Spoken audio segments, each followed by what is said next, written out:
Hi, this is our first flagship meeting. What do we want to call it? Yeah. Episode. And we are two moms that are jacked up and have gone through this world, and we have bruises and stretch marks and scars, right? Emotional and physical. Exactly. And we decided that we wanted to let everybody know how jacked up we are. But at the same time, how we got out of that place and where we're at now at post 50. And that's what this channel's all about, right? Yes. Yeah. And we really worked hard, actually, on the banner. Yes, very much so. The title even. Yep. Yeah. We worked really hard on that. We wanted to make sure everybody knew that we weren't joking around and we were serious. And we are those women. Yes, very much so. The woman at the well and the woman looking in the mirror. So the first thing I want to talk about is why we picked that image, but also why we picked the title, right? The woman's mirror. And it struck me when we were talking. We talk daily, at least a half an hour to an hour a day. Every morning. Yep. And I remembered James 1:22, and in James 1:22, he talked about a mirror, and he talked about us forgetting how we look when we look in a mirror. And a lot of Christians do that. We go to church on Sunday, and we forget by, an hour later, we're driving around cussing, right? Speeding. Breaking laws. Sinning. All things, right? And we forget what we were told. So there's a couple of chapter and verses that we want to talk to you about because they really fed our souls and why we're doing this. Yes. So the first one is the Samaritan, which we all know, I'm sure, but we're going to read it anyway because we all need to be reminded. I don't know. We forgot an hour ago. Let's just say that, we got ADD, and actually we do. Hi. And we got anxiety right here. We've got abuse. Got it. Trauma. Got the trophies. Multiple marriages. Yep. Done it. Right. Premarital sex. We've got it all. And we're not going to be one of those women that act like we don't.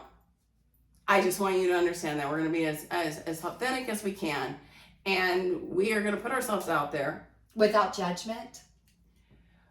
Well, we hope they don't judge. Well, we're not. We're not going to try to judge. So Nope. We're asking you not to judge as well, because I'm telling you the stuff that we say, you're going to be like, Yeah. I wouldn't have said that out loud. But we're fucking going to say it out loud. And I just cussed and I'm fucking fine with it. Okay? So here we go. Here we go. You ready? Love our life. Yeah. Okay. We're going to John 4, 4:4 actually. So let's go to that. Liz, can you start us off? Sure. Now he had to go through Samaria, so he came to a town in Samaria called Sychar. Did I say that right? Hey, we make mistakes. Yep. I think so. Near the plot of ground Jacob had given to his son Joseph. Jacob's well was there, and Jesus, tired as he was from the journey, sat down by the well. It was about noon. When a Samaritan woman came to draw water, Jesus said to her, "Will you give me a drink?"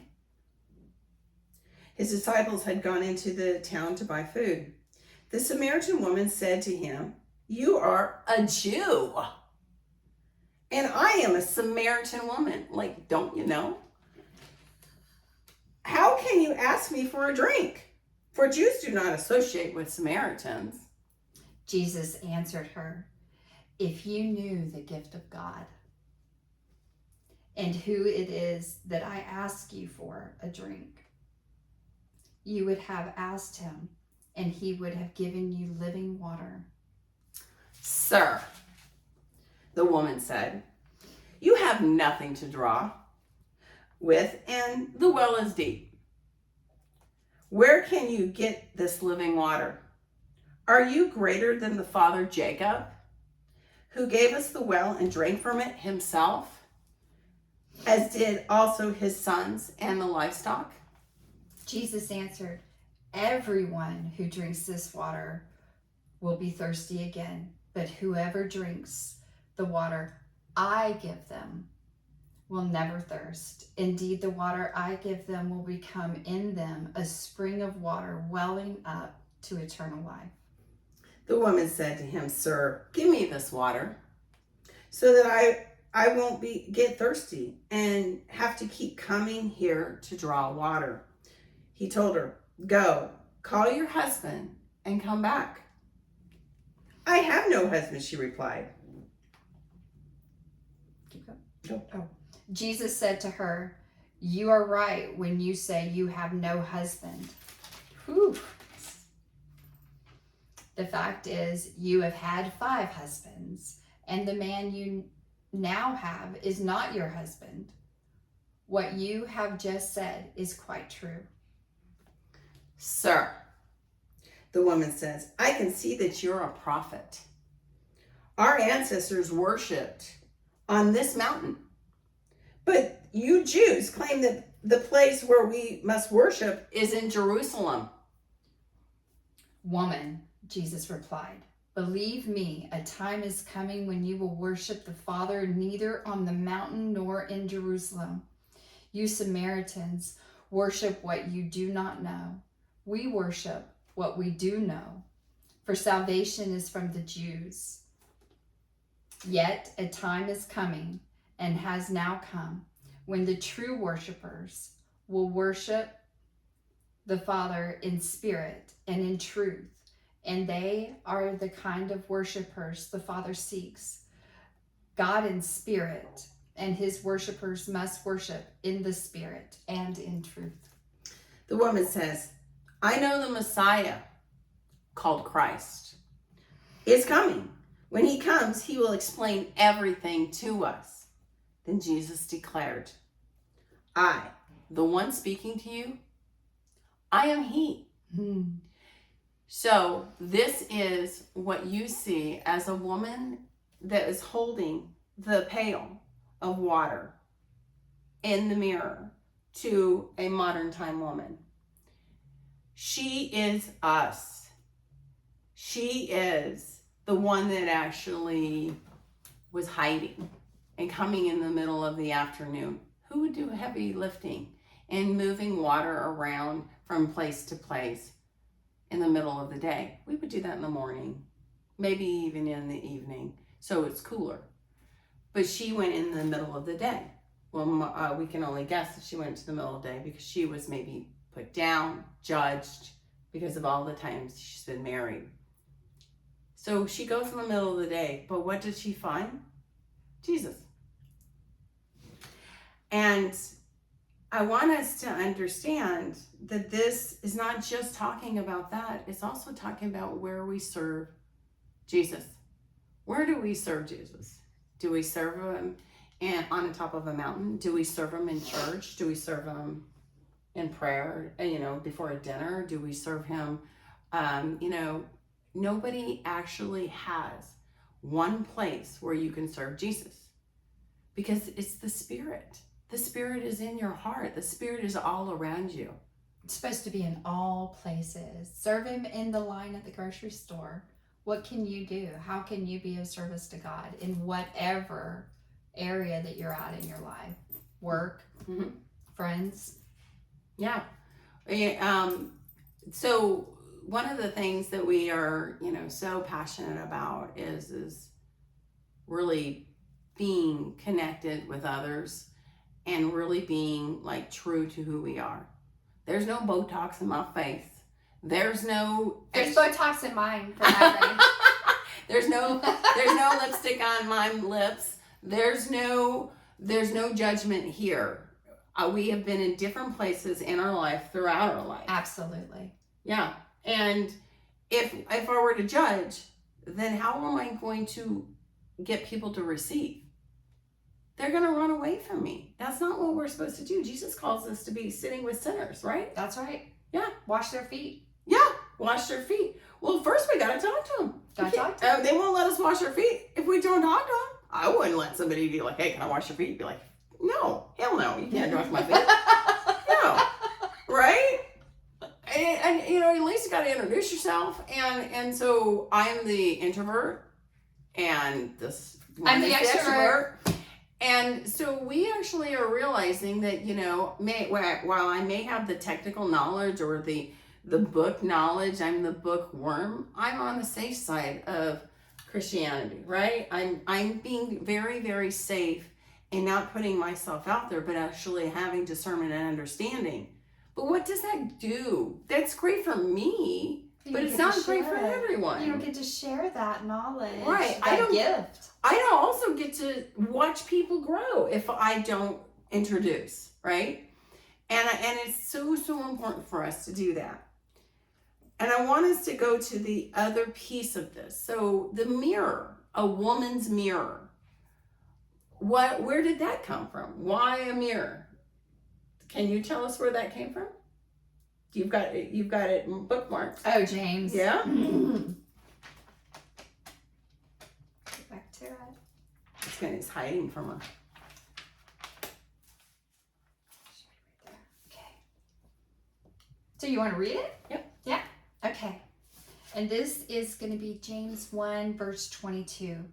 Do not merely listen to the word and so deceive yourselves. Do what it says. Anyone who listens to the word but does not do what it says is like someone who looks at his face in a mirror and after looking at himself goes away and immediately forgets what he looks like. But whoever looks intently into the perfect law that gives freedom and continues it, not forgetting what they have heard, but doing it, they will be blessed in what they do. Yeah, you're good at that one. That's perfect. And that's the mirror. That's the mirror. How many times, I know I've done it, and I'm still doing it, and I just actually posted something on social media going, when did I get so old? Like, what the hell happened? Well, because I stopped looking at myself in the mirror because I knew I was getting old. It's kind of like when you walk away from church and you're like, when did I start sinning so much? When did I start not worrying about God's word? When did I start completely ignoring what is right, which is happening today over and over and over again? We're too full of distractions in the world. There are too many distractions. Our families are distractions. Our jobs are distractions.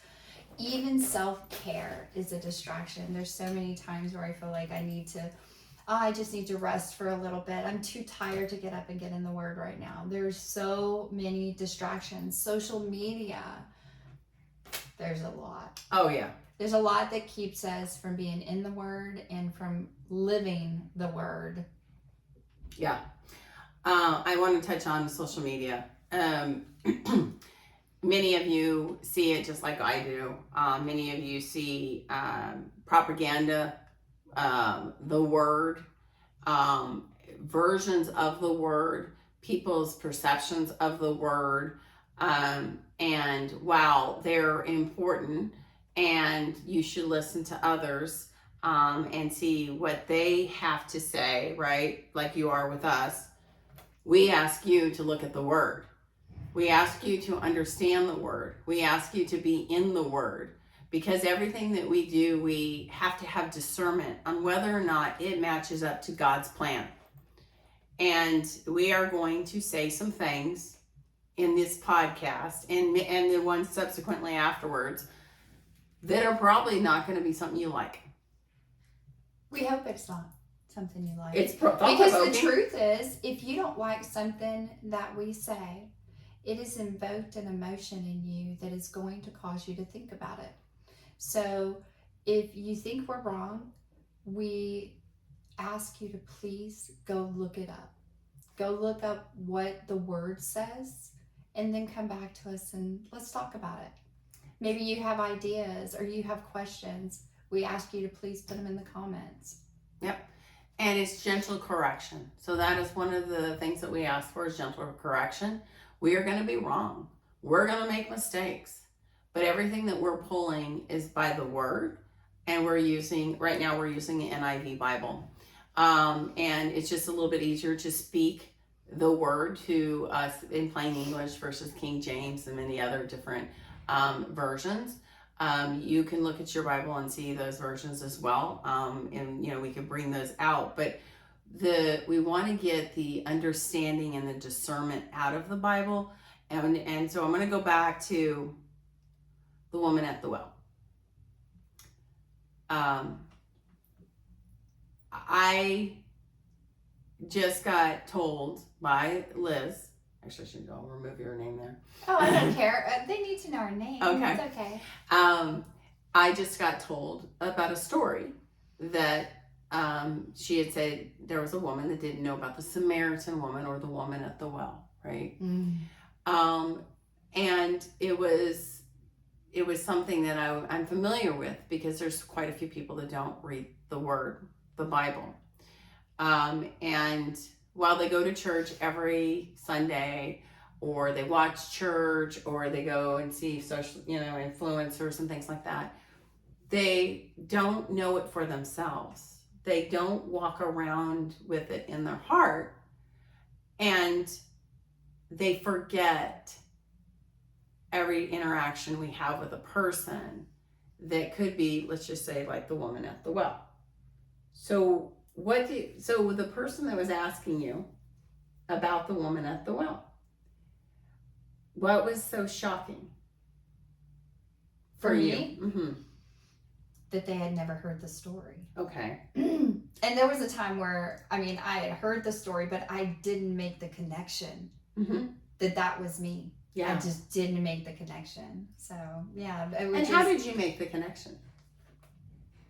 Oh, it was so easy because I've been married 5+ times. Oh, okay. So it was like in your face, kind of. Oh, it is. That's the mirror face. right there. Yeah. And the fact that I had always walked this world with my head down. Like, I looked at the ground when I went places. I didn't do a whole, I might high or something like that. But when I actually realized that he chose the least of the people to come out to first, that's when my mouth opened, and I haven't been able to shut up since. I went screaming the name of Jesus. Like, that's the difference for me, is like really realizing that I was that woman and I was just as forgiven and I was fed the same living waters. So yeah, that was it. Just not knowing the story. Therefore, you can't, if you don't understand the story, you don't get to see yourself through God's eyes, and you do not quite get to understand your worth. Yeah, and she got it straight from Jesus' mouth. Right from the mouth. Yeah. Could you imagine? Oh, I think it was amazing. But that's the same thing this tells us. Exactly, it does. Same thing That's this why tells the us. story's there, right? It's amazing. And you know what? Here's the big thing for me on that story is he came out to a Samaritan woman, and she wasn't Jewish. She even stated, I am a Samaritan. You are a Jew.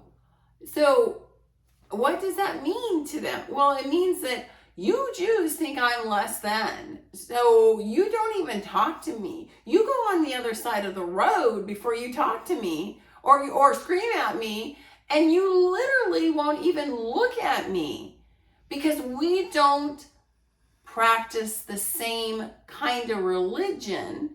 We don't want to go to that temple. We don't want to go to that church. We don't want to be guilty. We don't want to feel like we have to do so many things that the churches ask us to do. And I know this is controversial, but we don't want to do those things. And Jesus told us in that parable, actually it wasn't even a parable. He straight up told her plainly, by the way. Let's think about that. He told her plainly, and he's telling everybody else a parable. Why? He wants to get to her. He wants her to understand. He wants her to just speak his words and understand why he's there, what he wants from us, and what we should do moving forward. Do you know what that woman did? And I think she was really, in my opinion, the first disciple. because what she did is she went off from him having that conversation, and she told the whole town, and she told the other people outside of that town, and she got her family to actually tell other people the good news, and she was persecuted, probably more than most, because she was also a woman. So not only did she walk around talking about things that she wasn't supposed to be talking about, that wasn't societal, that wasn't okay, but she also started saying this thing that was blasphemy, right? That this person was walking around and calling him himself the son of God. How dare him say that? The Pharisees didn't say that. That didn't come from, the temple. God didn't open that up and say, you need to do this. And you need to say these things, and you need to learn these things. He didn't say it directly. He did it with his son. And he did it with a woman. The least of these things, right? And this is where we want you to understand you can do anything, even if you're the least of them. And you don't have to die to do it right now. You just have to read your Bible. That's it. And the beautiful thing about the whole story in general, to me, the thing that's so beautiful is even in the middle of her doubting herself so much and her trying to convince him that he shouldn't be talking to her, right? I'm a Samaritan. Yeah. Why are you even talking to me? Do you know who I am, kind of thing. And the thing is, he did. He knew all of it. He knew all the sin, all the everything. And he still said, no, like, you're mine, you're forgiven. If you drink from these waters, you'll have everlasting life. To me, that's so beautiful, because that's all of us. And no matter how much sin you have in your life, no matter how many times you've messed up, how many times you've been married, God still chooses you. Just do you choose him? Yes. You know what I'm saying? The biggest deal is, and when we're covered in shame, we don't feel worthy, and we can't really openly choose him wholeheartedly because we're covered by that shame. Mm-hmm. But if you just choose, then he takes that shame away. Like, seriously, we have no shame in our game. That belongs to God. He asked for it. I gave it to him. It's not mine. Yeah. I have no shame. I'll talk about anything to anyone. Mm-hmm. Because that's what we're supposed to do. That's how we teach others, and that's how we learn ourselves. It's also when we lead with the mess up, right? The messy part of us, and we show vulnerability, and we know this time and time again, others are willing to show vulnerability as well. Absolutely. And when it builds trust. It does. And also, if I can trust you with my story, then maybe you can also trust me with my good news. Yes. Right? Mm-hmm. And so that's also, that's that rapport that you need to be building. That's why Jesus sat with the sinners and the tax collectors. Yeah. And what people would call adulterous or prostitutes, and all, time and time again, by the way, throughout Old Testament and New, there were many women and men that did many bad things and were used, and that's the beauty of it all. If we speak our truth, and we know shame doesn't have a hold on us because we were forgiven, we know that. We can talk about it. We're not going to glorify it. We're not going to say, oh, I remember when I partied and I was, passed out on the ground with my pants down to my ankles and feeling a lot of bad things, but at the same time, it was a fun time. We aren't going to talk about that. We are going to say, hey, I remember when I partied and my pants were down on my ankles and I looked down on myself and I thought, this is not a good place for me to be. I don't feel whole. I don't feel loved. Yeah. I don't feel these things that I was called to feel. All I feel is shame. All I feel is emptiness. All I feel is I messed up. Can I get myself back? Will God forgive me? Will God love me? Will that person that I had sex with or that raped me, will they understand me? Will I be able to be whole again? Those are the things that we're going to talk to you about. And he will. And we're on the other side of that hill. Mm-hmm. Aren't we? Oh, yeah. Very much so. And God doesn't want us to walk around in shame because it is toxic. And what it does is it breeds more lying, more hiding. What else? Well, as you're talking about shame, the truth is we do those things when we don't know better. And the good news today is we know better. And it's the same truth for every single person. We make decisions and we sin in a time when we don't know better sometimes. Sometimes it's a choice. Sin is a choice. But we have to forgive ourselves just as much as we ask for God to forgive us, because that's the only way the shame goes. I can say, God, please forgive me. Take this shame from me. But the truth is, I have to come back to myself and forgive myself for not knowing better then. And the only way to know better is to read. So that's where we're at. We're about learning and doing better and growing. And the channel, that's what the channel's about. It's about growth and accepting who you are, where you've come from. Own your past, own your history, and find the lessons in it. Give the shame over to God, because it was when we didn't know better. That's just what I hear. Sometimes we just don't know better. But when you do know better, that's when you can take steps forward and change it, do it differently. And when you do something that you know better and you shouldn't have done, which Paul talks to us about, right? You're doing the things I want to do, or doing the things I don't want to do, but not doing the things I should do, or what I've been asked to do, which we all have that, right? In particular, this podcast, I didn't want to do it. This one made me the extrovert.